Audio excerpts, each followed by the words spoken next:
네, 안녕하세요. 매주 월요일 밤 9시 50분에 이렇게 찾아뵙는 미디어 백태클 이경입니다. 오늘은 우리가 조선일보에 대한 것을 약간 좀 더 심층 분석하려고 노력을 하겠습니다. 그런데 여러분께서 조선일보 뭐 지겹게 그런 얘기를 하냐 하실 수도 있는데 한번 함께 해주세요. 왜 분석해야 되는지 아실 겁니다. 근데 제가 오늘도 혼자 하지 않겠죠. 전문가 모셨습니다. 전문가라는 말씀이 좀 그러실 텐데 김성재 시민언론 민들레 김성재 에디터님 모셨습니다. 안녕하세요. 네, 안녕하세요. 안녕하세요. 네. 아니 근데 전문가라는 말이 좀 그렇다라는 표현은 뭐죠? 사적에서 그런 얘기 하셨어요. 사담으로 그 전문가라고 얘기한 소개를 하는데 부담스럽다. 네. 이런 네. 얘기를 사담으로 하셨습니다. 제가 그런 기억이 얘기 나시죠? 했나요? 그때 술을 좀 드셨나요?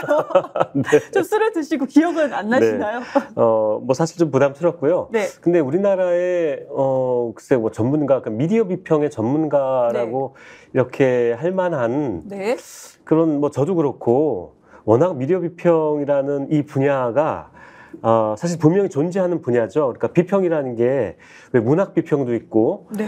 소설 비평, 시 비평, 또 미술 비평도 있고 영화 비평도 있잖아요. 그래서 그쵸. 영화 비평하시는 분들, 유명하신 분들 많잖아요. 많죠. 민들레에도 그 칼럼을 쓰고 계시는 오동진 네. 선생 같은 분이라든지. 네. 근데 미디어 비평은 사실은 그렇게 많지 않아요. 몇 분 정말 손꼽히는 그리고 좀 언론계 재미가 없고 관심도 조금 없고 네, 내가 그래서 보면 될 걸 뭘 굳이 해석해서 비평까지 해 이런 생각도 좀 있고요. 네, 그리고 언론계에서도 미디어 비평을 별로 안 좋아해요. 그러니까 자기네들 비판하는 게 나오니까 그렇죠. 미디어 언론들도 별로 다루지 않고 또 그런 생각 있는 것 같아요. 당신 비평하는 당신도 현직이나 전 언론인 출신이잖아. 그렇죠. 근데 같은 밥 먹는 사람들끼리 뭘 굳이 또 비평을 해?라는 네. 그런 의견도 있는 것 같아요. 네, 그래서 미디어 비평이 활성화되어 있지 않고 그런데 미디어 비평이 활성화된 건 너무나 중요하다. 네. 이제 그래야 언론들이 서로 그 자신을 돌아보게 되는 거죠. 우리가 언론을 이렇게 막 기 XX라고 비판을 하고 뭐요? 기 XX 기 X 기업. 네. 비판을 하는 이유 중에 가장 큰 이유는 네. 언론이 잘못해서가 아니라 물론 잘못해서 우리가 비판을 하지만 그 이유보다는 잘못했는데도 자기를 돌아보지 않는 거예요. 성찰하지 않고 반성하지 않기 때문에 저는 그 기 XX라는 이름이 붙어졌다. 네. 언론이 좀 우리가 잘못했습니다. 예를 들어서 세월호 네. 그 참사 보도할 때라든지 이럴 때 그렇죠. 잘못했잖아요. 네. 엉터리 보도를 했잖아요. 네. 전 세계를 충격에 빠뜨렸지 않습니까? 전 그렇죠. 국민들을. 그러면 우리가 잘못했다. 앞으로 그런 보도 하지 않겠다라고 반성하고 성찰하고 그리고 앞으로 그러지 말아야죠. 네. 노무현 대통령 보도라든지 굉장히 그런 사례가 많잖아요. 네. 근데 자기를 돌아보지 않고 반성하지 않고 계속 반복해요. 그러니까 참다 못한 국민들이 기 XX라는 그런 멸칭으로 그냥 언론을 부르게 기레기라고 됩니다. 해주세요. 뭐 이렇게 네? 혼자 고급진 척을 하세요. 그냥 기레기. 네. 기레기. 네, 그럼요. 네. 그냥 그렇게 하셔도 되지 근데 않아요. 뭐 이렇게 겁을 먹고 그러세요. 기레기라는 말을 저도 사실은 쓰고 싶지 않아요. 쓰지 말자고 주장하는 사람들도 있고. 비평가들이 한 게 아니잖아요. 국민들 그렇죠. 입에서 입으로 전해지는 그렇죠. 뭐 SNS에서 네. 이렇게 전해지는 거잖아요. 뭐 저는 근데 써도 된다고 생각. 저도 언론인 출신이지만 네. 물론 우리 선배님 옆에서 뭐 언론인이라고 하기에는 정말 경력이 너무나도 그렇지만 그래도 네, 쓸 때는 써야 된다. 국민들이 쓰시보다. 저도 동의해요. 네. 이런 멸칭을 부르는 것에 대해서 네. 동의해. 그래야지 우리들이 이렇게 국민들한테 욕을 먹고 있구나라는 그쵸. 사실을 알거든요. 네. 근데 이제 일부 어떤 언론 학자들이라든지 네. 또 이제 저처럼 언론에 대해서 비판하시는 그 분들이 그래도 좋은 언론인들도 있는데 좋은 기자들도 있는데 많죠. 오히려 많이 있잖아요. 많아요. 네. 비율로 따지면 훨씬 많아요. 정말 노력하고 기레기 언론인이 몇 명 안 되는 거예요. 네. 좀 이따 이제 기레기 언론인 이제 얘기하실 거잖아요. 네. 그래서 가능하면 기레기라는 표현을 써서 그 좋은 기자들까지도 이렇게 의기소침하게 하고 위축되게 하고 네. 그분들이 언론계를 떠나게 한다든지 그러지 않았으면 좋겠다라는 생각으로 그 멸칭을 쓰지 말자라고 이제 이야기를 하는 거예요. 근데 우리가 이제 공감합니다. 또 그 말도 일리가 저는 있다라고 생각을 해요. 공감합니다. 네. 그렇지만 저도 그래도 언론에 있었던 사람으로서 공감을 하고요. 네. 제가 집회 장소 나가거나 많은 그 국민들을 만났을 때, 특히 이제 집회 장소에 나오는 국민들을 만났을 때, 네. 그 심정으로는 솔직히 공감을 못하겠고요. 그러니까요. 그렇습니다. 네. 그리고 이제 계속 이렇게 오늘 이제 얘기할 조선일보의 네. 이런 기사들 네. 보면 그 말을 네. 정말 안 쓸 수가 없잖아요, 사실은. 솔직히 기레기라는 말이 제가 오늘 우리가 네. 나눌 이야기 그 방송을 준비하면서는 기레기라는 말이 제가 오늘 뵙는 가장 고급진 단어. 고급진 단어다. 가장 네. 엘레강스한 수준의 단어이 아닌가. 정말 욕 빼고는요, 여기까지 다 올라왔어요. 이거, 네.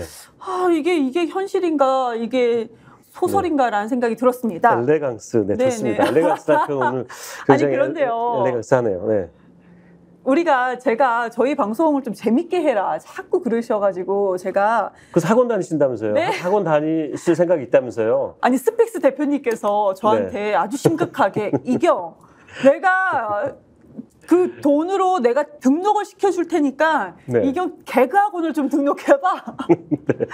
그래서요, 이번 주부터는 저는 개그학원은 등록할 생각은 없고 결론은 없고 저의 본연의 모습을 그동안 좀 감추고 있었어요. 본래의 모습이 또 따로 있었군요. 저희 아이들은 네. 저 엄마 웃기다고 그래 줘요. 그리고 네, 저희 네. 후배들도 이제 언론사에 네. 있을 후배들도 선배 되게 웃긴 선배야 그런 얘기를 네, 해줬기 네, 때문에 네.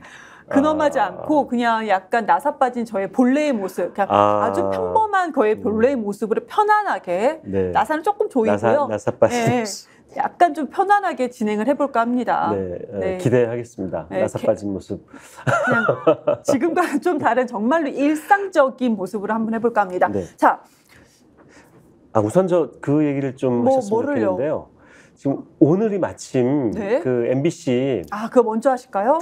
뭐 지금 오늘 그 결정문이 나왔는데 그냥 짧게 그 말씀을 우리 얘기하고 넘어가는 게 좋지 않을까 싶어서. MBC에서는 서울행정법원 결정에 대한 입장문이 나온 바가 있습니다. 그런데 네. 거기서 조금 더 구체적으로 덧붙여서 설명 부탁드립니다. 네, 오늘 행정법원에서 이 두 팀에서 소송을 제기를 했죠. 뭐냐면 방통위에 2인 방통위에 MBC 대주주 박문진 이사 네. 임명 네. 효력 정지 가처분 소송하고 또 그 임명 무효 소송을 냈거든요.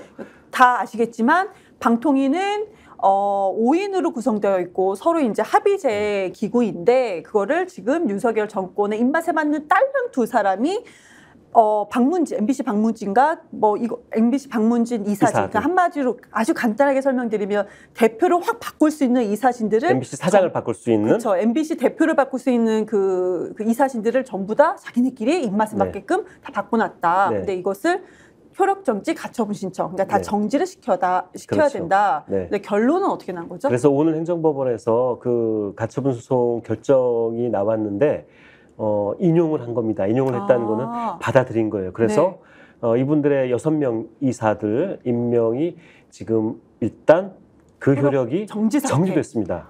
자, 이 얘기는 법원 뭐냐면 오랜만에 일 잘했는데요. 그렇죠. 네. 사실 칭찬해 법원, 칭찬해. 네, 굉장히 반가운 소식인 네. 거죠. 그래서 6명이 일단 이사로 취임하지 못하게 됐어요. 원래는 이분들이 그러니까 전임 이사분들이 이제 임기가 이미 원래대로 하면 끝나는 시간이 지났어요. 그랬는데 지지난주에 똑같은 행정법원에서 임기를 계속 진행을 해라. 네. 임명을 소송을 가처분 소송을 냈을 때 그 소송을 원래는 지지난주 9일인가 그랬죠. 8월 9일 날 하기로 했던 거를 26일로 연기하면서 그때까지 계속 원래 임원들이 임기를 지속해라라고 이제 했죠. 그리고 오늘 이제 효력이 새로운 임원들, 새로운 임원들의 효력을 시작할 것인가 말 것인가 그렇죠. 효력이 있는지 없는지를 오늘 결정을 한 겁니다. 결정을 그렇죠. 했는데 일단 그 임명은 효력이 없다. 정지시킨 거예요. 우선은 KBS는 정말로 우리가 기미가요가 나올 정도로 입맛에 맞게끔 바꿔놨는데 MBC도 시도했지만 MBC는 지금 제동이 걸린 상태. 제동이 걸린 상태입니다. 그래서 지금 이 결정문에 대해서 MBC도 그렇고 또 여러 이진숙 방통위원장을 반대했던 네. 반대했던 여러 언론 단체들에서 뭐 환영 성명도 내고 했습니다. 그러면서 네. 이제 그거죠. 2인 방통위의 위법성을 법원에서 인정한 거다. 자, 그럼 2인 방통위에 물론 본안 소송이 남아 있습니다. 본안 네. 소송이 남아서 네. 그 소송일이 길이 언제 잡혀있는지 거기까지는 지금 잘 모르겠어요. 아직도 네, 네. 안 나온 것 같아서. 그래서 본안 소송에도 아마 이 그 효력 정지가 영향을 미치지 않을까라는 생각을 하는데요. 본안 소송에서 만약에 승소를 하게 되면 네. 그러면 6명 임명한 게 다 무효가 돼 버려요. 그래서 다시 해야 되고 자, 그렇다면 이거는 그 MBC 방문진 이사 6명을 새로 뽑는 것뿐만이 아니라 지금까지 2인 방통위 체제에서 했던 네. 여러 가지 결정에 대해서도 영향을 미칠 수가 있어요. 그래서 YTN을 그 유진그룹에 넘겼던 그렇죠. 그 2인 방통위, 네. 또 KBS 지금 이사도 마찬가지고요. 네, 네. 이런 것들이 지금 다시 무효가 될 수도 있지 않을까 모르겠습니다. 법리적으로 뭐 제가 법조인은 아니라서 정확히 네. 모르겠지만 그런 그 어떤 변화에도 굉장히 영향을 미치지 않을까라는 생각이 들어서 지금 오늘 내려진 행정법원의 이 결정이 굉장히 큰 의미가 있다. 그리고 윤석열 정부의 어쨌든 이 방송 장악, 본인들은 이제 방송 장악이라고 하진 않죠. 참 그것도 궤변인데 방송을 아니 이명박 정부 때도 이랬고 다 이렇게 이걸 방송 장악이라고 우리가 다 불렀어요. 네. 왜냐하면 방송 장악이니까 정권의 네. 방송 장악이니까. 근데 이걸 방송 장악이라고 하지 않는데 아무튼 이 방송 장악을 우리가 어쨌든 저지할 수 있는 어떤 그런 힘을 우리가 얻지 않았나 싶어서 굉장히 반가운 뉴스다. 네, 아주 반가운 결과이기도 합니다. 그러니까 우리가 희망을 걸 수 있는 YTN을 정상화시키고 KBS를 정상화시키고 MBC가 지금 보도 형태대로 아주 정상적인 보도를 할 수 있게끔 네. 할 수 있는 네. 우리가 그런 뉴스를 만날 수 있는 희망적인 내용이다라고 네. 말씀드리겠습니다. 아직 근데 저희가 법조인 아니고 또 판사가 아니기 때문에 네. 법리적인 해석은 다른 방송에서 한번 들어보시죠. 아무튼 우리는 미디어로서 이거를 그 방향성과 우리가 예측할 수 있는 방향성을 한번 지금 논의해봤습니다. 아주 네. 기분 좋은 소식으로 우리가 시작을 했는데요. 이제는 기분이 전혀 좋지 않아요. 여러분들께서 지금부터 조선일보의 논설위원과 전 국정원 직원이 나눴던 대화 내용을 하나하나씩 전 이거를 좀 구체적으로 다뤄볼까 합니다. 네. 제 입이 더러워질까 봐 그동안은 이런 네. 내용을 제가 교양이 떨어져 보일까 봐 네. 이런 내용을 다루지 않았었는데 오늘 한번 다뤄보겠습니다. 자, 조선일보 현직 논설위원입니다. 현직 논설위원이에요. 그리고 전 국정원에서 대변인실에 있었던 직원이 국정원이에요. 그 엄청난 국정원 직원이. 국정원 직원도 네. 현직 아니에요? 저는 대변인실에서 근무했던으로 들었어요. 전직인가요? 네, 저는 대변인실에서 근무했던으로 기사에서 접했는데 한번 그거 다시 근무를 볼까요? 대변인실에서 근무를 하긴 했는데 그럼 그거는 지금은 국정원 직원인 거예요? 지금도 저는 국정원 직원인 걸로 알고 있는데요. 모르겠어요. 그거는 근데 그러면 이것도 잘못됐네요. 네. 왜냐하면 언론 많은 보도에서 마치 전직인 것처럼 전 국정원 대변인실에서 근무했던 뭐 B 씨 이런 식으로 지금 보도가 돼요. 네, 그러면은 그거는 이 B 씨가 팩트는 뭐 다시 확인해 보죠. B 씨가 현직 국정원 직원일 수도 있다. 네. 다만 대변인실에서만 근무를 안 한다라고 저희가 우선은 전제하고 얘기를 한번 해볼까요? 네. 이거 어디까지 이거 저한테 해야 될지 그래서 모르겠는데요. 이게 그 미디어 오늘이 특종을 한 거죠. 단독 단독으로 기사를 먼저 쓴 했죠. 거죠. 네. 그래서 저도 사실은 정확한 내용을 몰랐고 미디어 오늘 네. 보도를 보고 알게 됐는데 그래서 제일 먼저 궁금한 게 보통 사람들이 그렇잖아요. 그럼 누구냐? 조선일보의 논설위원 A씨가 누구냐? 이게 제일 궁금하잖아요. 그래서 저도 그랬죠. 이 논설위원이 아세요? 누구냐 질문하기 전에 이 사람이 쓴 칼럼이나 네. 그게 뭡니까라고 제가 여쭤봤었죠. 근데 그 얘기를 하면 누군지 밝혀지잖아요. 네, 안 돼요? 자, 그러면 저는 모릅니다. 그럼 아시나요? 누군지 아세요? 네, 저는 알고 있어요. 근데 이거 알면은 지금 이 자리에서 누구라고 말씀해 주실 수 있나요? 그럴 수 없습니다. 같은 언론인이라고 안 되나요? 아니, 왜 안 네. 돼요? 이거는 그 혐의가 만약에 불법적인 혐의가 그 확인이 됐을 때 경찰에서 네. 그 수사당국에서 공개를 하기 전에 제가 그 얘기를 하면 그쪽에서 명예훼손이나 이런 걸로 걸 수 있죠. 그래서 명예훼손. 네, 그래서 미디어오늘에서도 현직 논설위원 A 씨라고만 표현을 네. 하고 A, B만 계속 나와요. 네, A, B만 나오고 국정원 있는데 직원은 B고 제가 누군지는 알고 있고요. A고요. 현직 논설위원이 맞고요. 이런 인간이 지금 세상에도 있는 건가라는 생각이 들었어요. 이거 진짜 좀 더러웠어요, 내용이. 그러니까 한마디로 이 논설위원과 현직 논설위원과 국정원 직원이 서로 간에 SNS 주고받습니다. SNS 아니고 문자입니다. 아니, 문자를 주고받. 네. 문자요? 네, 문자입니다. 아무튼 텔레그램이나 카톡이 아니고 그냥 문자. 네, 문자. 문자를 주고받는데 네. SNS 헛나온 거예요. 네. 기자들의 SNS 공개했던 사진 같은 거 있잖아요. 네. 그 본인들이 찍었던 사진인지는 그거는 언론에서는 저는 못 봤어요. 근데 여성 기자들이 본인 SNS에 올렸던 사진을 서로 주면서 거기에 글을 막 더러운 글들을 서로 주고받습니다. 네. 문자로. 저도 정말 깜짝 놀랐어요. 이 그 미디어오늘에서 공개한 건데 미디어오늘에서 이 내용을 공개하면서 그 우리 노지민 기자, 미디어오늘 기자인데요. 그 노지민 기자가 이걸 다 이렇게 일일이 이 입에 담기도 부끄러운 이 표현들을 그대로 쓴 이유를 설명을 했어요. 네. 너무나 말하자면 너무나 처참해서 이걸 공개하는 게 오히려 낫겠다라고 생각을 했다는 거예요. 자, 보세요. 처참해요. 네. A가 식사 자리에 있는 여성 기자 사진을 찍어 보내자 B가 국정원 직원이죠. 만나 보여요. 자, 또 B는 어떤 여기자의 외모를 언급한 뒤에 화장실 다녀오세요. A 논설위원이 화장실 다녀오세요 라고 하니까 B는 2번은 가야 라고 화답했다. 성적 행위를 암시하는 대화. 이거 뭔지 아시겠죠? 그것까지는 말씀 안 드리겠습니다. 네. 사진을 보내고 논설위는 네네, 그렇죠. 사진을 보내고 네. 그랬더니 국정원 직원이 이런 식으로 막 네. 서로 더러운 얘기를 맞장구를 치고 있는 거죠. 네. 보도가 된 내용입니다. 저 구강청결제 혹시 있으면 구강청결제 좀 갖다 주세요. 미디어 오늘 지금 네.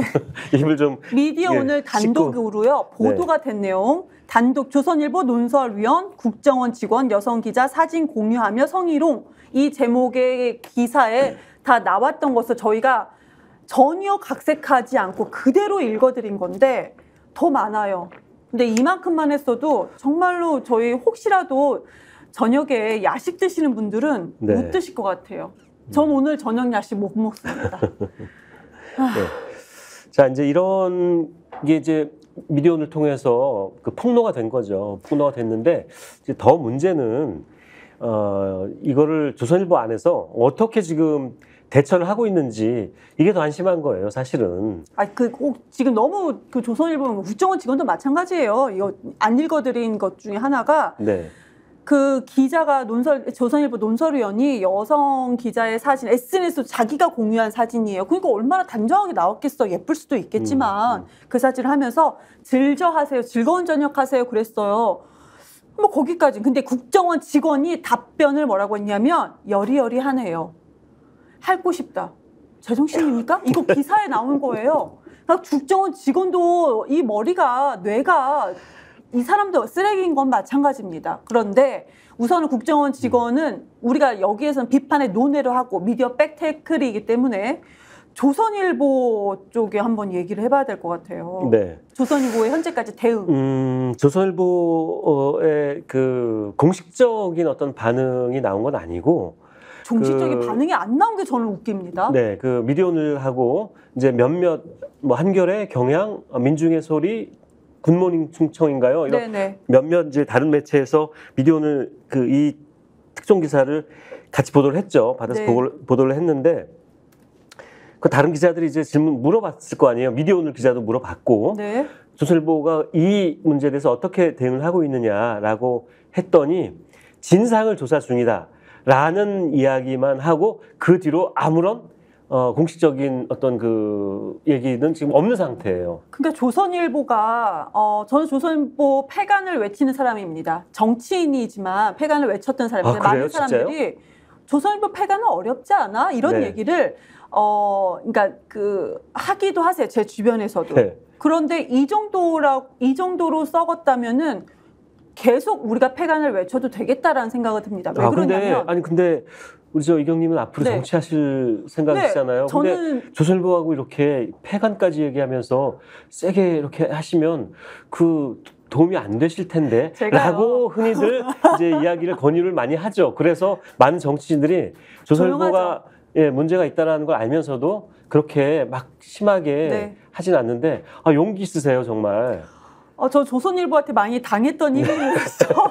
네, 뭐 그런 경험이 아니 여긴 있으시죠? 저도 없는 정보를 네. 법원에서 저도 못 받은 정보를 네. 조선일보나 TV조선은 재판부에서 직접 받아가지고 단독으로 해요. 저도 못 받은 거를. 네. 그래서 여긴 폐간이 답이다. 네. 물론 개인적인 이런 일을 겪기 전에도 저는 조선일보는 폐간이 답이다고 생각을 했습니다. 왜 그러냐. 네. 이번 사건에서 또 왜 그런지 다시 한번 제가 또 느꼈던 게 이런 끔찍한 일을 서로 주고받은 게 나왔어요. 그러면 이거를 사내 규정에 이런 게 있을 거 아닙니까? 사내 규정에 의해서 아주 정식적인 조사를 해야 되는 거 아니겠습니까? 근데 지금까지 우리가 언론 보도에 나온 걸 보면 그 얼마나 많은 기자들이 질문을 했겠어요. 그랬더니 조선일보 측에서 뭐 노조를 통해서 저희가 접한 것은 사실관계 조사 단계이다. 그런데요, 우리가 이 이야기가 거의 일주일이 지났어요. 이 보도가 나온 지 거진 일주일이 지났어요. 그렇죠. 그렇게 됐죠. 일주일이 지났는데 사실관계, 정식 조사가 아니고 사실관계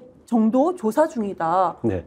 아니 이게 제정신입니까? 이거 뭐 몇 시간이면 확인 다 될 거 아니에요? 이게 문자 보면 제정신이에요? 되잖아요. 네. 아니 사실관계는. 그 정도면은 솔직히 그 기자는 그래요. 논설위원은 현재 내가 그게 없어. 우리 포렌식 있잖아요. 포렌식. 네. 아니 사설 포렌식도 있어요. 그렇죠. 사설로도 네. 네, 가능하죠. 아니 그럼 조선일보에서도 그러면은 당신이 이 결백하다는 거 당신이 한번 자료 가져와봐. 그럼 우리 그 핸드폰 줘봐. 우리도 한번 알아볼게. 이래야 되는 거 아닌가요? 그렇죠. 네. 왜 안 하죠? 조선일보 왜 그래요? 왜 안 합니까? 그걸 저한테 물어보세요. 왜 안 한다고 생각하세요? 왜 안 하냐 하면 저도 짐작하는 거죠. 추정만 하는 거죠. 네. 아마도 우선 이랬을 거예요. 그러니까 조선일보의 그동안에 조선일보의 그 내부의 문화라고 할 수도 없고 그 관행? 뭐 이런 거를 쭉 봤을 때, 그리고 조선일보의 기사들을 그동안 이런 성 문제나 성 비위 문제나 이런 거를 보도하는 태도로 봤을 때 아마 이렇게 생각했을 겁니다. 조선일보 경영진도 그렇고 네. 고위급 간부들도 아니 이거 그냥 개인적으로 남자 둘이서 개인적으로 주고받은 건데 이게 왜 문제가 돼? 이렇게 생각을 했기 때문에 이게 문제가 될 게 아니다라고 그렇게 아마 1차적으로 생각을 했을 거예요. 그래서 저는 그러니까 제 짐작이에요. 그럴 수 있겠다라는 네, 그러니까 거죠. 이 기사가 터졌어요. 미디어 터졌어요. 그래서 불렀겠지 논설위원을. 야 이거 사실이야? 그랬더니 뭐 본인은 사실 아니라고 얘기했다고 하는데 사실이 아닐 수가 없는 거죠. 자기 문자 핸드폰 여러 번 금방 나오니까. 그런데 아마 이렇게 얘기를 했을 거예요. 아니 이거 가지고 뭘 그러냐고. 아니 그냥 남자들이 이렇게 음담패설 개인적으로 이렇게 주고받을 수 있는 거지 이거를 가지고 왜 문제 삼냐라고 그 논설위원이 아마 항의를 했을 거고, 그걸 또 그 경영진에서는 그렇지 뭐 우리가 이게 공개돼서 문제인 거지 공개 안 됐으면 이게 뭐가 문제일 거야. 그게 지금 아마 이렇게 조선일보의 생각하는 현 주소예요. 그렇죠. 그러지 않았을까. 그리고 나서 이제 다른 여러 신문에서 이걸 또 받아서 보도를 하고 네. 파장이 커지니까 자 그럼 이걸 어떻게 할 것인가. 그리고 조선일보 안에서도 조선일보 노조 있는 거 아시죠? 조선일보 노조에서 발언이 또 조목조목 나왔죠. 예, 조선일보 노조가 있는데 거기서도 이제 발끈한 거예요. 아니 그러니까 솔직히 조선일보 노조가 있는지 알았지만 왜 있는지 몰랐었거든요. 네. 근데 이번엔 조선일보 노조가 보도를 아주 정확하게 했어요. 여기서 네. 정말 조선일보 노조에서는 기사에 나온 3명만 피해자가 아니다. 그렇죠. 이런 얘기도 나왔어요. 네, 그리고 회사에는 사적인 그 남성들끼리 대화인데 왜 문제가 되느냐라는 의견도 네. 있다라고 하면서 화내면서 노조에서 네. 이렇게 노조원이 얘기를 했었죠. 네. 노조에서 그 얘기한 내용도 미디어오늘에서 아마 취재를 해서 그럼요. 보도를 했던데 그 내용도 잠깐만 볼게요. 네. A 조합원은 성범 회사는 조선일보입니다. 네. 성범죄 가해자를 제대로 징계하지 않는다.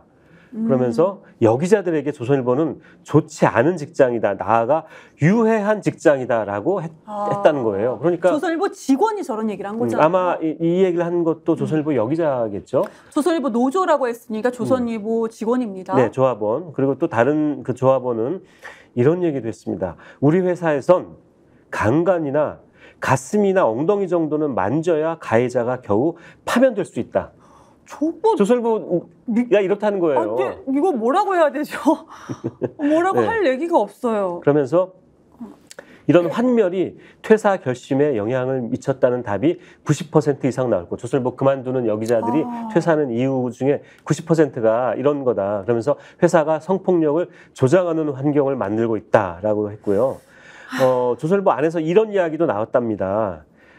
한 편집국 간부가 젊고 미래가 창창한 남자 기자, 이게 논설위원을 얘기하는 거예요. 지금 네. 문제가 된 논설위원이 네, 네. 젊고 미래가 창창한 남자 기자인데 젊고 미래가 창창하군. 이 젊다는 거예요. 그러니까 젊음. 네, 50대 정도는 아니란 얘기입니다. 30대거나 대충 40대 추려지네요, 지금. 라는 건데 네. 논설위원 중에 한 30대 논설위원은 아마 없지 않을까 싶고요. 그러면 40대 정도의 논설위원으로 추정을 할 수가 있는데 이 기자가 미래가 창창한 남자 기자인데 이거를 이 남자 기자를 어떻게 뭐라고 그러니까 이런 식의 죄송합니다. 이런 식의 태도와 관행이 조선일보에 그동안 계속 있어 왔다는 거고요.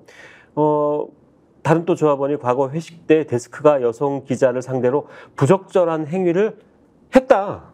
근데 아무 문제가 안 됐다는 거예요.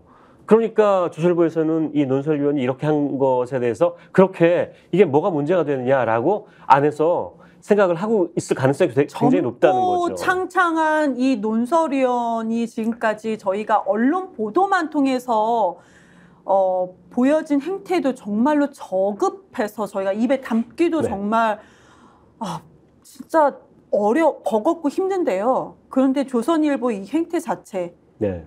이것도 정말 문제네요. 조선일보 정말 패관이 답이다라는 생각이 다시 한번 듭니다. 아마 그 일반 시민들은 잘 모르실 겁니다. 몇 달 전에도 이런 일이 있었어요. 기자들. 조선일보에서요? 아니, 조선일보 기자는 아니었고요. 언론사에서. 언론사가 이제 그 정치부 출입 기자인데 네. 국회 출입 기자였던 것 같아요. 네. 여기에 뭐 보도 다 나온 내용이니까 제가 그냥 다 밝혀서 서울신문, 네. 뉴스핌이라는 인터넷 매체가 있죠. 아마 알죠. 경제 뉴스핌. 아마 중심. 네. 그리고 이데일리라는 경제 매체가 있죠. 여기 있죠. 남자 기자 3명이 네. 자기네들 단톡방에서 지금처럼 여기자들 이렇게 사진을 주고받으면서 이런 비슷한 성희롱 발언들을 주고받고 했던 게 그게 또 폭로가 됐어요. 공개가 네. 됐는데 그때 그래서 이것도 굉장히 또 이 언론계 파문이 일었죠. 이 남자 기자들의 어떤 그 윤리의식, 성윤리의식이 너무나 저급하다. 이 사건이 보도되고 나서 아마 다 징계를 받았을 겁니다. 중징계를 받고 나서 그 남자 기자들은 아마 다 회사를 그만둔 걸로 알고 있어요. 그러니까 그때 또 굉장히 파문이 일었는데, 네. 그러니까 이건 사실 더 심한 말 입에 담기도 어려운 이거에 대해서 조선일보가 대하는 이 태도. 그런데 조선일보 일주일이 거의 지났는데도 이 정도다. 무슨 네, 사실과 함께 조사 중이라는 게 이게 말이 네. 되냐는 거죠. 근데 조선일보 이 논설위원 성희롱 관련해서 포털을 찾아보니까 네. 미디어오늘 단독이 있었고 국문위 충청 정도에서 조금 더 자세히 미디어오늘 단독에 대해서 좀 더 자세히 이렇게 했었고, 그리고 언론 보도가 별로 안 됐어요. 미디어스 한겨레, 경향신문, 민주개설이 노컷뉴스, 시사인 정도만 검색이 돼요. 네, 오늘 나머지는 팩트만 조금 제가 이제 방송 들어오기 직전까지 검색한 건 이 정도였습니다. 네, 신언론 민들레도 오늘 미디어 비평으로 썼는데 이제 우리는 포털 검색이 안 되니까 안 나오겠죠. 그게 이제 포털 검색. 구글 검색해 주세요. 구글에서 시민언론 민들레 검색해 주시면 나옵니다. 다음 검색은 안 되고요. 구글 검색을 하시면 나오고, 이거 참 다음 같은 경우는 네이버도 마찬가지였어. 댓글 달기가 되게 어렵고 다음에 댓글이 아예 댓글을 달 수 있는 난이 아예 없었습니다. 근데 저는요, 이거는 이제 이거 마지막 질문이 관련돼서는요. 이거 근데 어떻게 알았답니까? 서로 간에 주고받은 문자잖아요. 네. 그 기록을 국정원 직원이 내놓을 리도 없고. 어떻게 저도 그게 너무 알았던 건가요? 궁금해서 네. 취재를 해봤는데 네. 물어봤어요. 이 기사를 쓴 특정 기사를 쓴 네, 이대훈 네. 기자한테 물어봤는데 그 얘기 안 해주더라고요. 알려주지 않더라고요. 그러니까 취재원 보호 이런 건가요? 취재원 보호죠. 예, 누가 제보를 했을 텐데 네. 그 제보자가 드러나면 안 되잖아요. 그래서 저한테도 뭐 알려주지 않는데 저도 잘 모르겠어요. 정말 솔직하게. 보면은 그 두 분이 만약에 결혼했으면 배우자 같겠다 해서 모르겠다. 이걸 어떻게 알았을까? 아주 네. 그냥 궁금해집니다. 네. 네. 그러면 우리 후쿠시마 얘기를 한번 해볼까요? 네, 또 이제 조선일보입니다. 조선일보가 네. 조선일보가 홈페이지에 들어가서 괴담을 하잖아요. 후쿠시마는 죄다 괴담이라고 아주 오래전부터 꾸준히 괴담이란 말을 하고 있습니다. 지금 후쿠시마 핵 오염수 방류한 지가 1년이 됐어요. 그런데 괴담이다. 작년 8월 24일인가 26일이 아마 그때 이제 그 언론이 다 그 방송에서 보도를 했죠. 그 네. 방류하는 장면을. 그렇죠. 저는 그 BBC에서 BBC 유튜브로 봤는데 뭐 전 세계가 그 CNN도 보도를 했고 네, 했던 그 장면이 아직 저 눈에 선한데 이제 1년이 됐죠. 1년이 된 즈음에 유독 조선일보가 이 후쿠시마 오염수 관련한 이제 보도를 이렇게 막 계속 하고 있어요. 그 조선일보의 보도 내용은 다른 게 아니라 딱 그거죠. 그동안 네. 이 우리 언론들이 괴담, 이 오염수 이게 핵 오염수다. 처리수가 아니라 오염수다. 그리고 이게 굉장히 바다를 오염시킬 것이다.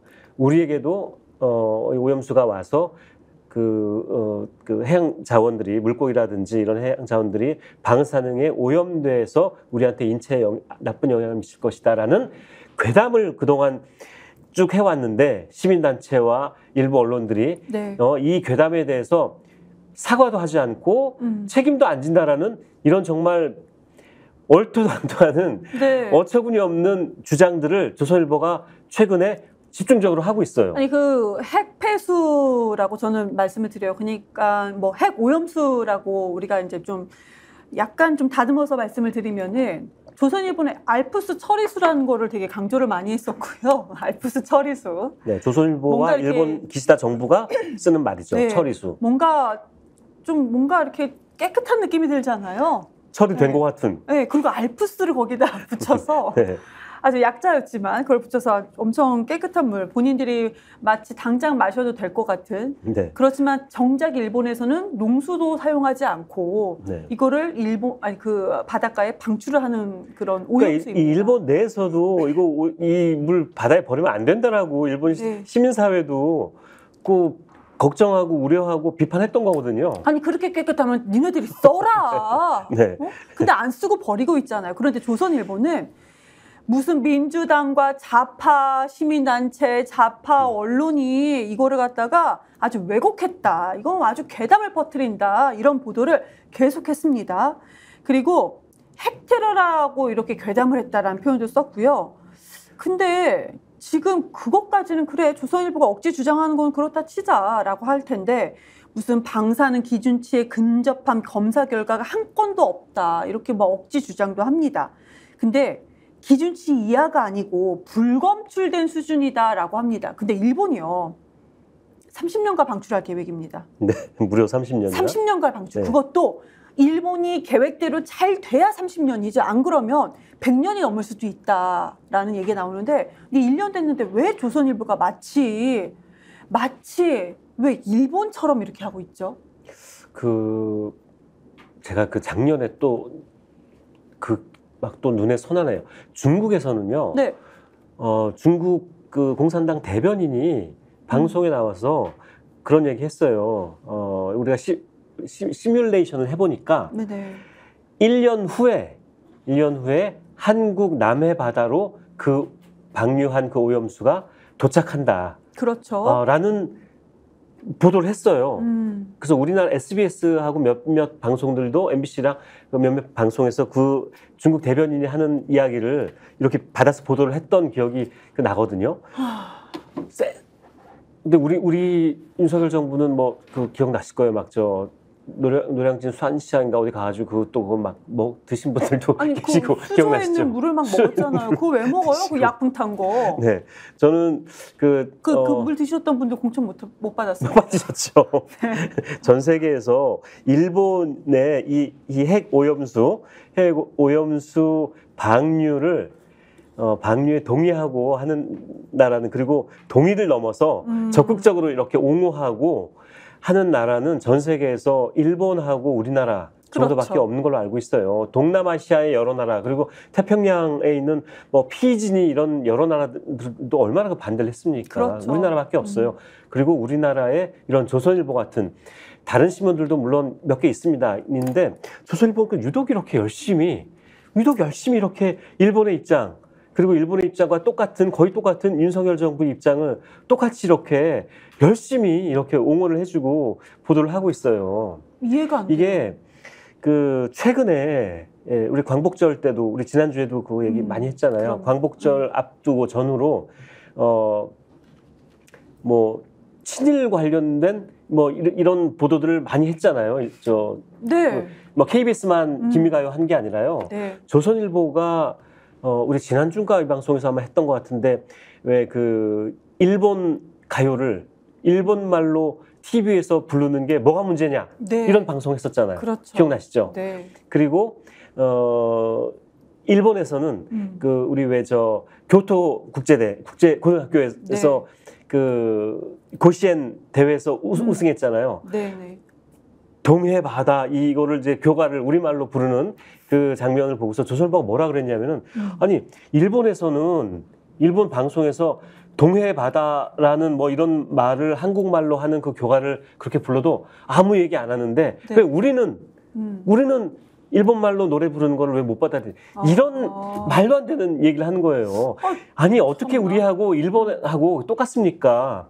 우리는 식민 지배 피해국이에요. 네. 그걸 받아들일 수 없는 게 너무나 당연하잖아요. 그렇죠. 그걸 비교를 하면서 너무 당연한 거죠. 일본은 받아들이는데 왜 우리는 그거를 마치 우리가 뭐 옹졸해서 받아들이지 못한다는 듯이 그렇게 얘기를 하고, 그리고 일본하고 그 경제 협력을 열심히 해야 되는데 왜 그것도 하지 못하는 그런 보도를 광복절날 대대적으로 보도를 한 거예요. 아니, 일본이 하고 싶은 얘기를 조선일보가 대신 광복절날 막 줄줄이 한 거네요. 근데 지금 그 말씀을 들으면서 우리 언론이라는 게 공적인 영역에 있는, 저는 사기업이라고 생각을 하거든요.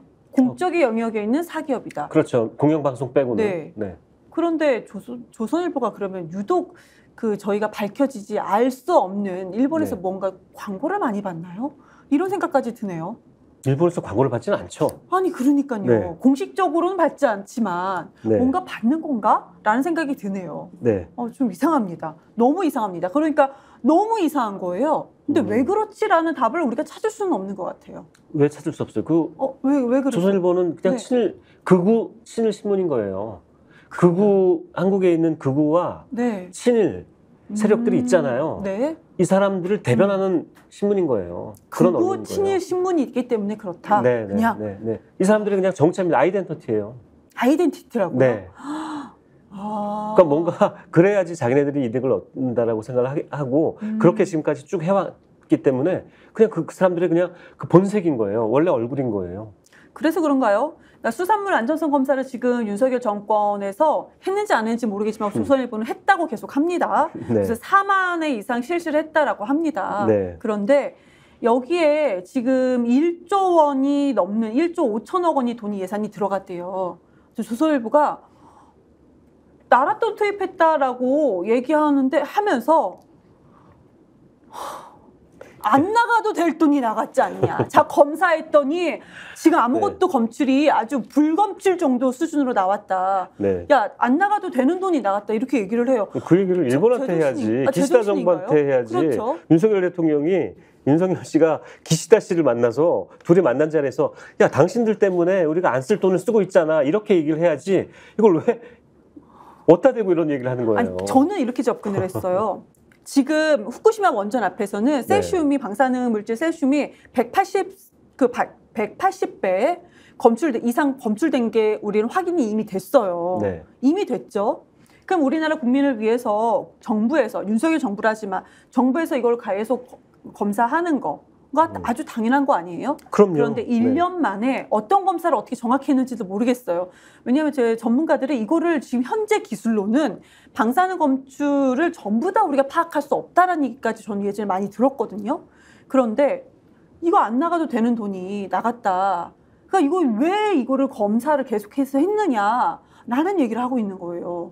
이거 일본 한 얘기 일본인인가 하는 생각이 들어요. 왜 조선일보는 그런 보도를 하고 있지? 네, 극우 친일 신문이기 때문에 그런 거예요. 네. 그러니까 일본이 하고 싶었던 얘기인 거죠. 자, 우리 그 안전에 니네 왜 예산 썼어? 그러니까 지금 너희들이 말하는 좌파 언론인, 아니면 좌파 시민단체, 특히 이제 민주당이 말하는 거 다 괴담이야. 이런 거 주장을 하고 싶어서 그랬던가라는 생각이 듭니다. 예전에 광우병 때도 이제 우리가 굉장히 우려를 많이 했지 않습니까? 네. 미국에서 미국산 소고기가 특히 내장 뭐 이런 것들이 그대로 들어오면 그 광우병에 감염된 소에 이런 것들이 들어오면 그 문제가 생길 수 있다. 네. 그것도 사실은 당연한 국민들의 걱정이거든요. 근데 조선일보가 계속 지금 광우병까지 엮어서 광우병 괴담 네. 이렇게 핵오염수 자기네들은 처리수라고 하는 핵처리수 괴담을 계속 하고 있다. 그걸 좌파가 그렇게 하고 있다. 그래서 좌파를 공격하고 이제 이 논리를 계속 지금 피고 있죠. 그런데 아니 이거는 국민들의 건강을 위해서 당연히 정부가 그 걱정을 해소시켜야 되고요. 네. 그리고 그 우려가 생기지 않도록 예를 들어서 미국 그 소고기 수입 때는 그래 그 내장을 수입한다든지 그건 하지 말아야 된다. 그래서 결국에 그 미국하고 협상할 때 미국소의 내장 이런 건 수입 안 하기로 그래서 한 거 아닙니까? 그렇죠. 네. 이렇게 우리가 막아내야 되는 거예요. 거기에 정부 예산 쓴 거예요. 근데 이거를 괴담이 좌파들이 괴담을 퍼뜨렸기 때문에 거기에 무슨 돈을 썼다 이렇게 얘기하는 거는 정말 이건 적반하장이 아니라 뭐죠? 적반하장이라는 표현이 맞나요? 뭐 제가 지금 하도 적반하장 너무 그것보다 뭐 이렇게 화가 나네요. 얼척없는 이런 주장들을 하고 있죠. 이게 저희가 너무 정제해서 말씀을 드리려고 하니까 말문이 막힙니다. 그냥 극우 신문보다 그래 극우다 너희들은 그냥 일본 현재 극우 정부 일본이 현 정부 일본 사람들 좋은 분들 되게 많아요. 그렇죠. 핵폐수에 대해서 핵오염수 방출에 대해서 반대하시는 일본인들 엄청 많아요. 그러니까 일본의 현 정부와 같이 한다. 한국의 완전히 극우 세력과 같이 하는 사람들이 조선일보다. 그리고 조선일보 일본 극우 신문 산케이하고 조선일보하고 거의 그 논조가 비슷해요. 근데 조선일보가 근데 이상해요. 30년 전에 우리 그 김성재 에디터님께서 시민언론 민들레에서도 이제 보도를 하셨던 그걸 것 보셨군요. 같아요. 다 보죠. 당연히 네, 다 고맙습니다. 보죠. 네. 네, 검색 자유도 안 돼 있는 시민언론 민들레. 네. 그래서 직접 시민언론 민들레 홈페이지에 들어가서 찾아서 김성재를 검색을 한 다음에 다 봅니다. 그런데 거기 보니까 1993년도로 거슬러 올라가면 러시아가 동해바다 핵폐기물 투기하려고 했을 때 조선일보가 이때 막 난리 반대를 하고 그랬다면서요. 네, 그때도 그게 굉장히 오래된 일이잖아요. 30년 그렇죠. 전이니까. 네. 그때 반대했던 그러니까 그때는 러시아가 오염수를 버리는 게 아니라 그걸 드럼통에 넣어서 그걸 버리겠다는 거였어요. 동해바다에.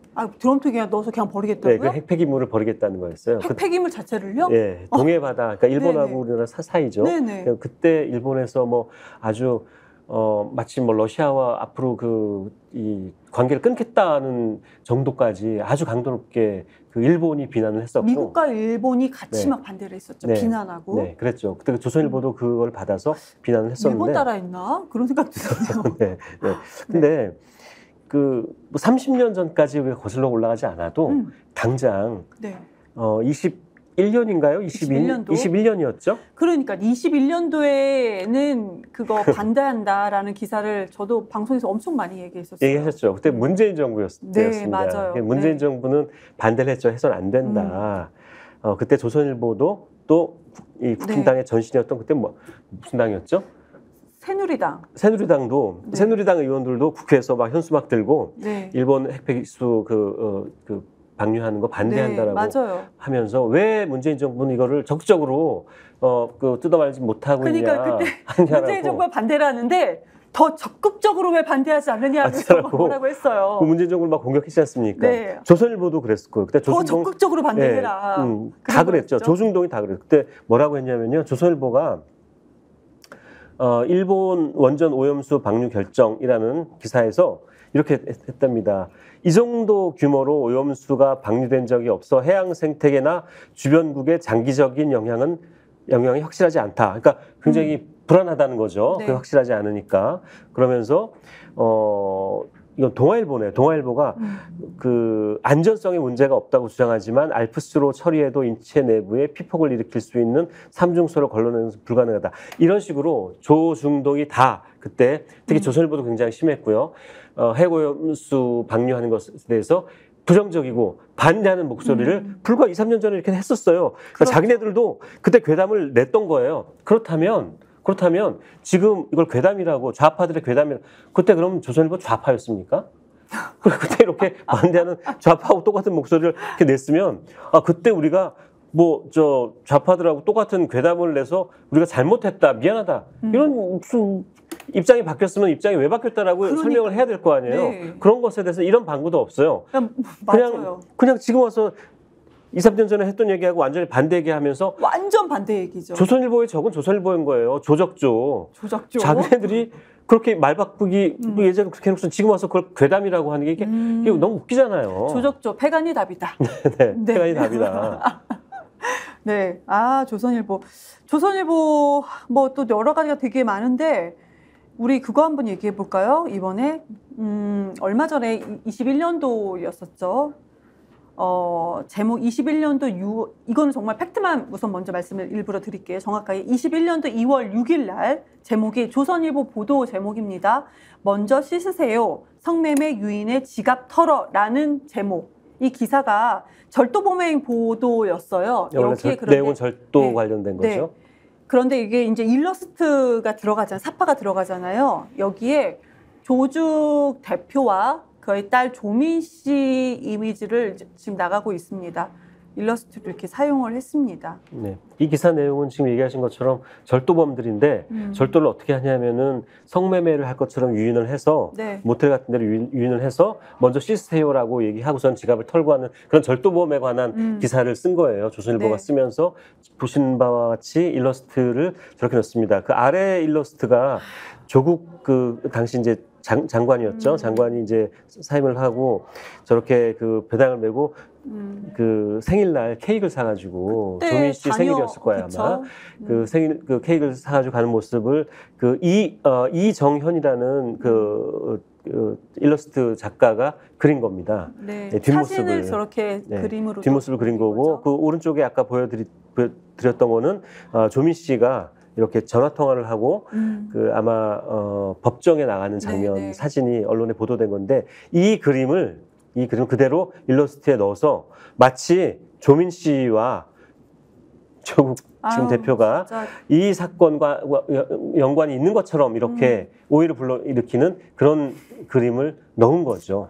너무 저급하고요. 너무 저급하죠. 모욕적이고 정말 조롱을 해도 조선일보가 마음에 안 들어서 그냥 극우 일본 신문이니까 조롱을 한다 하더라도 이건 너무 저급한데요. 자, 그래서 조국 대표와 조민 씨가 소송을 했죠. 소송을 내서 소송을 했습니다. 5억 5억씩 두 사람이 이제 5억 5억씩 이렇게 소송을 냈습니다. 그 기자들과 신문사를 상대로 소송을 냈는데 그 이제 판결이 나온 거예요. 판결이 나왔는데 어떻게 판결이 났냐 하면 초상권 침해로, 그러니까 명예훼손에 대해서는 인정하지 않고 초상권 침해에 대해서 조국 대표에게 700만 원, 그리고 조민 씨에게 1,000만 원을 배상해라 아니, 라고 그러니까 판결이 난 겁니다. 초상권 침해가 거창한 게 아니고요. 네. 자, 이런 범죄 기사 보도에 당신 딸과 아버지를 일러스트를 넣겠는데요. 허락받지 않고 넣기 때문에 초상권 침해입니다. 그래서 조민 씨한테 1,000만 원, 조국 대표한테는 500만 원, 그래서 1,500만 원, 700만 원, 그래서 1,700만 원이 됐네요. 이게 네. 재판부의 판결. 이 판결의 내용이죠. 문제는 전 두 가지인데 하나는 아니 이거를 이제 명예훼손을 또 인정하지 않은 점도 저는 납득하기가 어렵고요. 그러니까 조국 그 대표는 명예권 그리고 인격권이 아예 그렇죠. 무시됐다라고 네, 합니다. 네. 그리고 두 번째 문제는 손해배상 금액이에요. 네. 이거를 700만 원하고 1,000만 원 이게 한 거예요. 5억짜리 두 개를. 네, 네. 이 조선일보 기사가 LA 조선일보에서도 똑같이 보도가 됐어요. 그렇죠. 그래서 그때 조국 지금 대표니까 대표로 부를게요. 조국 대표가 LA 조선일보를 상대로 미국 법정에 10억짜리 소송을 내겠다라는 그 얘기를 한 적이 있어요. 그 소송을 냈는지 안 냈는지는 저 지금 모르겠습니다. 네. 미국에서는 이거는 그러니까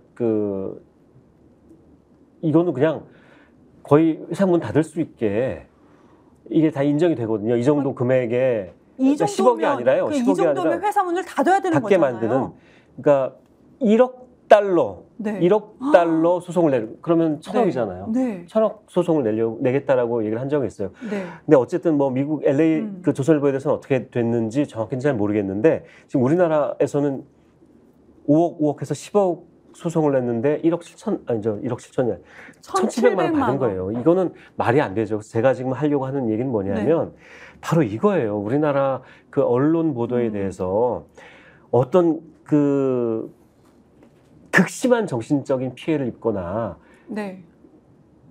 아주 엄청난 재정적인 손해를 봤을 때 이거에 대해서 법원에서 보통 이런 식인 거예요. 정말 터무니없는 금액을 손해배상으로 하는 겁니다. 그래서 지금 계속 문제 얘기가 나왔던 게 이른바 징벌적 손배제를 해야 된다는 거예요. 이게 안 되니까. 그러니까 이 정도면 징벌적 손해배상 그 대상이라고 우리가 봐야 되잖아요. 봐야 되는 근데 거죠. 우리나라 현재는 하지 않고 있습니다. 그렇죠. 그래서 민주당에서 이걸 하자라고 했는데 언론계에서 특히 언론노조나 기자협회에서 그렇게 되면 언론사들이 보도하는데 기자들이 취재하는데 위축 효과가 나타난다. 네. 칠링 이펙트라고 하는. 그래서 제대로 취재를 못하고 제대로 보도를 못한다. 뭐 제정신이에요. 이건 제대로 취재했으면 이렇게 안 해야 되죠. 그 성매매로 유인한다. 그래서 범행을 저지르는데 거기 아버지와 딸을 사파를 넣은 거예요. 이미지를. 그런 이유로 이제 그 징벌적 손배제에 대해서 그 반대를 하고 있죠. 네. 정말 터무니없다라는 생각이 들고요. 우리 징벌적 손배제를 하자라고 하는 그 배경 중에 하나는 뭐냐면 그동안 이제 몇 년 동안 이런 문제 때문에 언론에 그 피해를 입은 사람들, 피해자들이 도대체 그러면 대체로 어느 정도 손해배상을 받게 되냐 네.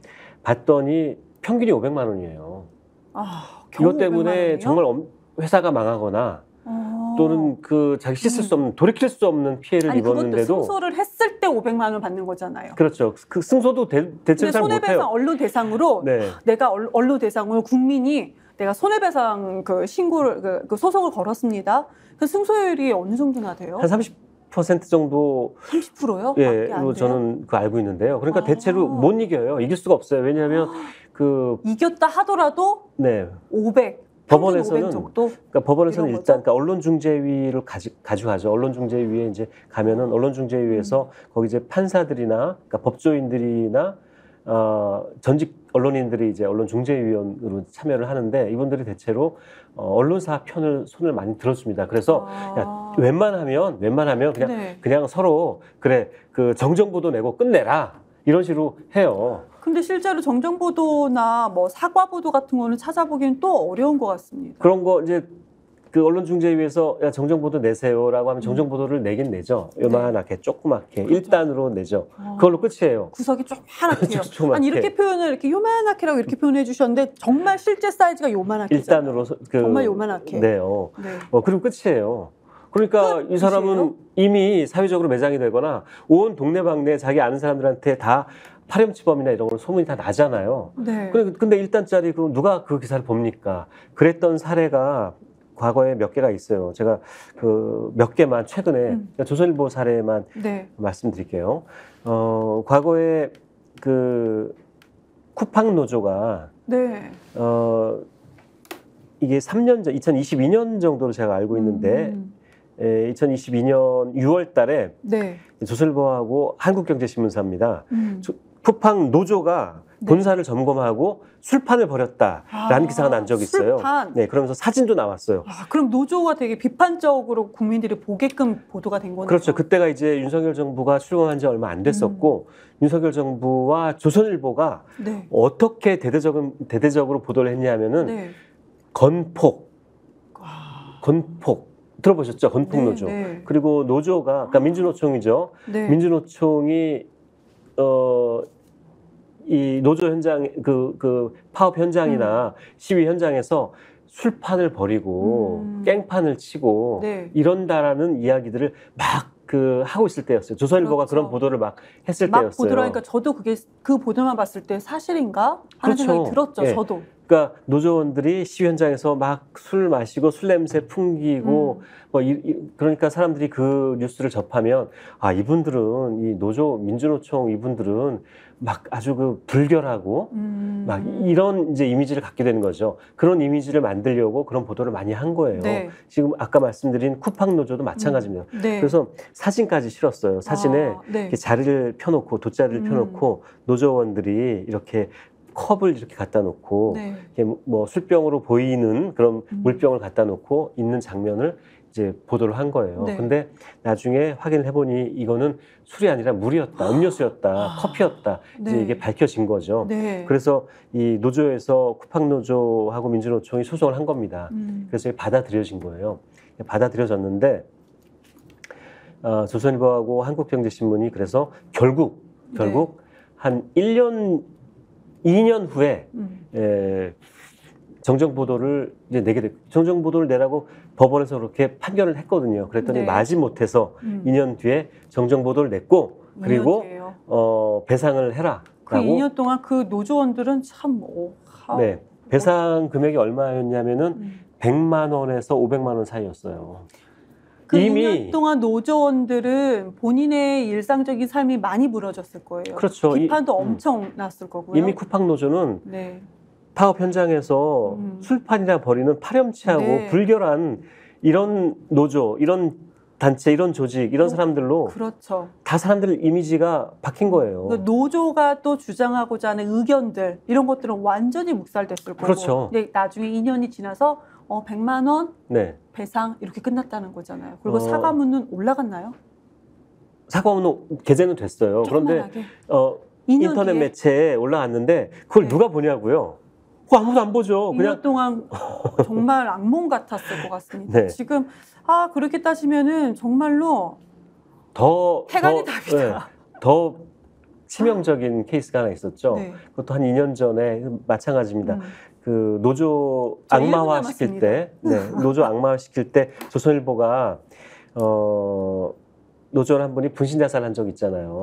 네. 그거를 그 분신을 노조가 방조했고 그렇죠. 유서를 네. 대필했다. 이 또 기사 썼죠. 이것도 네, 이제 네. 오보로 이제 확인이 됐죠. 네, 여기에 맞아요. 대해서 아무런 사과나 이것도 없어요. 그리고 그 유가족이나 그 노조에 대해서도 아무런 피해 보상이나 손해배상이나 한 적이 없습니다. 아무튼 이렇게 다 망가지고 나서 100만 원, 500만 원 손해배상 해봐야 뭐합니까? 아니, 현장 노동자들이 특히 이제 건설 노동자들이 얼마나 답답하면 본인 몸에 분신까지 하겠습니까? 근데 그거를 그렇게 조롱하고 악의적인 왜곡 보도를 하면서 사과는 하지 않고요. 그리고 손해배상 청구를 해서 소송에 막 해서 우리가 이긴다 하더라도 겨우 100만 원에서 아주 많아요. 500만 원 정도입니다. 조선일보 패간이 답입니다. 네, 그래서 저는 그리고 조선일보 때문에라도 저는 이 징벌적 손배제를 네. 해야 된다. 그럼요. 네. 아니 지금 저희가 나눴던 이 정도는요. 취재하는데 위축이 되어라고 할 수 있는 내용이 아니죠. 그 위축이 아니라 뭐 위축입니까? 사실 그대로 보도만 하면 되지 않겠습니까? 그러니까요. 아이고, 네.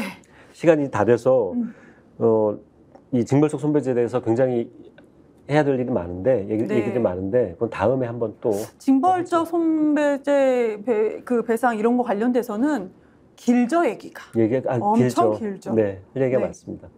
알겠습니다. 오늘은 좀 제가 뭐 개그 학원까지 다녀야 된다고 할 정도로 그런 얘기를 들어서 좀 편안하게 재미있게 평소와 좀 다르게 진행해 보려고 했는데 진행되면서요.